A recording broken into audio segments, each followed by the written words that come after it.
Hey, Math 7, it's Miss Wegener here with another EdPuzzle. Glad you're here. We're talking about fractions, decimals, and percents today. It's what you talked about today in class.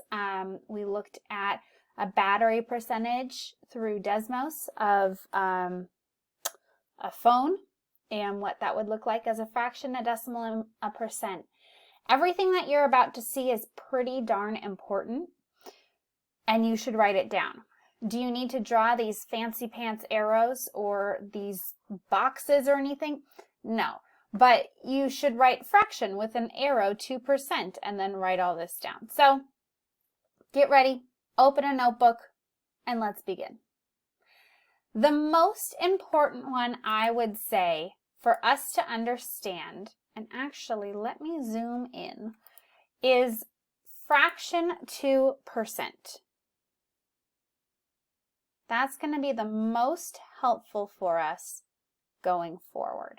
Okay, so here is how you do it. If you are given a fraction and you want it to turn into a percent, well, remember, as we talked about in class, that percent, cent is just the root of a word that means 100. So it's per 100. And kind of like unit rate was per 1, we wrote that as a fraction. Well, if we're talking about per 100, then our denominator, we want it to be 100 out of 100. So if you have a fraction and you want to turn it into a percent, you are going to write an equivalent fraction with the denominator of 100. Remember, the denominator is the number on bottom. Here's an example that I think that you should write down. Let's say we have the fraction 3/4, and I need to turn that into a percent. Well, I need to figure out how much it is out of 100. And hey, I know that 4 times 25 is 100. So I'm going to multiply my bottom by 25. But what I do to the bottom, I do to the top. So I'm taking my numerator, also multiplying it by 25. I now have a new fraction, 75 over 100, and we know that 75 over 100 is 75%. You can also kind of think about it as like a test. If there was a 100 question test, you got 75 questions right, then you got a 75%. But when we're given this first fraction, we don't quite know that, so it makes a bit more sense to change it to out of 100. That's the most important one. Pause here to write it down. Awesome job. I'm going to pause and move the screen. Give me a second. Okay, so we just went fraction to percent, which I'm now covering. Let's now have a fraction and create a decimal from it. So to create a decimal from a fraction, I kind of like to think about it like this. First of all, okay, let's write this down. You are going to divide the numerator divided by the, here we go, denominator. Remember, you're writing all of this down. When you have a fraction set up, remember that fraction bar means divide. That's what that thing means, divide. We've been doing that the whole year. And it kind of looks like a division symbol, right? You have like number over number. So it kind of looks like a division symbol in itself, a fraction. So you grab your calculator, you do 3 divided by 5, and the calculator says the answer is 0.6. There you go. You turned a fraction into a decimal. Pause here, make sure you have that written down. Awesome. Since we're over here, let's work the other way. So we had a fraction, we made it a decimal. Now let's take a decimal and let's turn it into a fraction. This should be review for you, but let's write it down just in case. We are going to write that decimal as a fraction using the place values. Hopefully that sounds a little familiar to you. Let's take a look. Let's see how I'm going to do this. So Remember with decimals, you have like a number and then a number and then a decimal point, and then sometimes you have another number and another number, and hey, sometimes even another number. Think to yourself, do you remember what each place value means? Let me tell you. This is the tens spot, right? You've got like 10, if we wrote 10 there. This is the ones spot. And those are the whole numbers. And then we put this decimal down, and after the decimal, the names are a little weirder. This starts at the tenths, THS, tenths. I'm going to go up here. I'm going to call this the hundredths. And then, oh boy, did I spell that wrong? Oh well, you know what I'm trying to spell. And then just in case we have one, this is called the thousandths. Is it D? There it is. I figured it out. Cool. Hundredths and thousandths. You might see my cat in a second. Anyways, when you turn a decimal into a fraction, you're kind of trying to think where the number is. Where does your number end, is how I should say it. So 0.3, 0 is in the one spot, but 0.3, that 3 ends in our tenths spot right here. So this is now 3 tenths, or 3 over 10. Let me do one more. There's my cat. Please go away.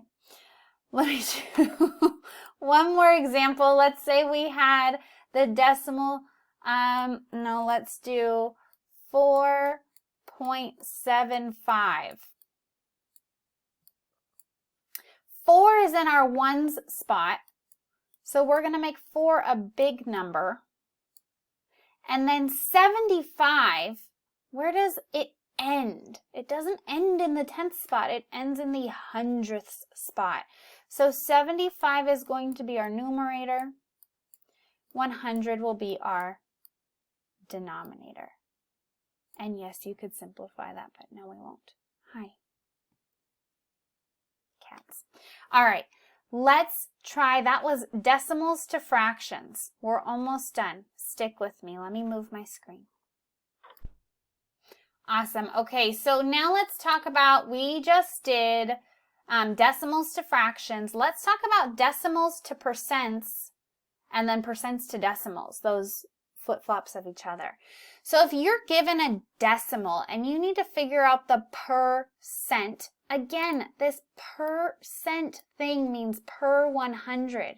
So all you're going to do is you're going to take your decimal and you're going to multiply it by 100. Multiply the decimal by 100.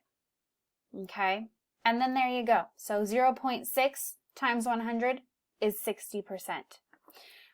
If you had, let's see, 0.14 times it by 100, grab your calculator, you should get 14%.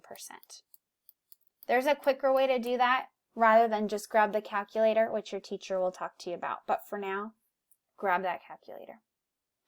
That's decimal to percent. What if we're given a percent and we have to figure out the decimal? Well, instead of multiplying, you divide. I mean, this is literally, look at this. It's almost the same thing.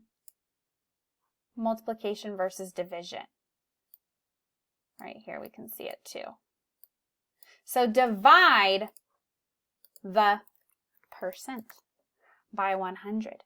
Now you might be thinking to yourself, how am I going to remember which one to do? What I can tell you in this limited amount of time is, first of all, please write this down, because you will forget, and it's really nice to have those notes with you when you forget. So please, please, please, please, please write this, all of this down. The other part, I think that we're going to talk about it in class. But basically, yeah, no, I'm not going to spend time. We'll talk about it in class. Percent to decimal, decimal to percent is what we just did. let's do one final. We're going to take a percent and turn it into a fraction. Last one, percent to fraction. What you're going to do, again, this is percent. All of this has to do with 100%, 100. Well, almost all of it. Anytime we talk about percents. So write the percent over the number 100, percent per 100, and then simplify if possible. So you have 20%.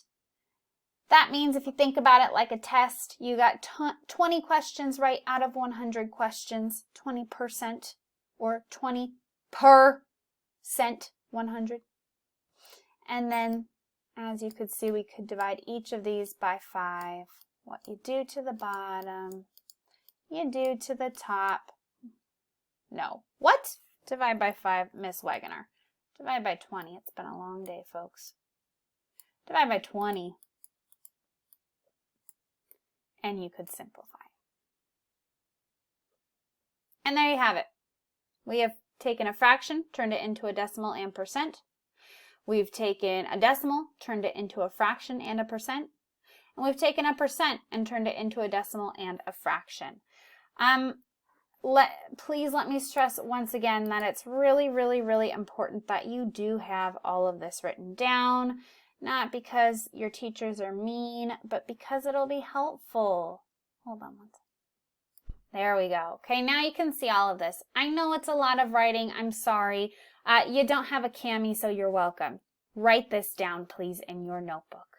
Make sure you have all of it, and we will work together as a class in class to really build our understanding of why we're doing all of this, why it makes sense, okay? Take a quick moment. I asked you no questions this time. Go ahead and give your teacher a 5, 4, 3, 2, 1 of how you're feeling about this overall. And please let them know if you have any questions. Awesome. Thank you all. It's been nice chatting with you. I hope you have a great day. I'll talk to you soon.